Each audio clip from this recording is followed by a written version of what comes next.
Maligayang kaarawan, ang pagbati ng gabay ay madulutan ka ng masayang araw at sa mga hinaharap pang mga araw ngayong taon.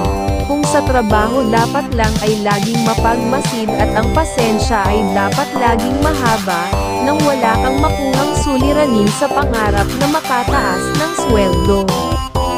Sa pera ay iwasan mo muna ang tulong ng tulong, sa mga kapatid ay higit sa lahat sa mga pamangkin, para hindi ka magkakaroon ng mga gastos ng mga biglaan.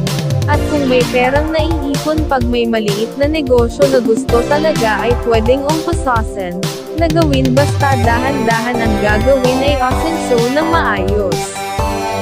Sa kalusugan ay maging maingat ka sa pagbubuhat ng mabibigat, at mabilis na pagkilos at huwag muna magpakapagod sa mga paglalaro, ng basketball o iba pang pwedeng mapagod ng lubos dahil magbibigay, ng ikakahina ng ugat sa puso, ayon sa iyong gabay kalusugan.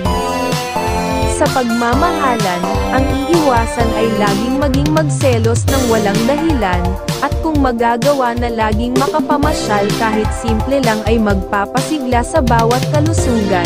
At laging may gabay na maging masaya ang pagmamahalan, ang pahiwatig sa may kaarawan ngayong araw.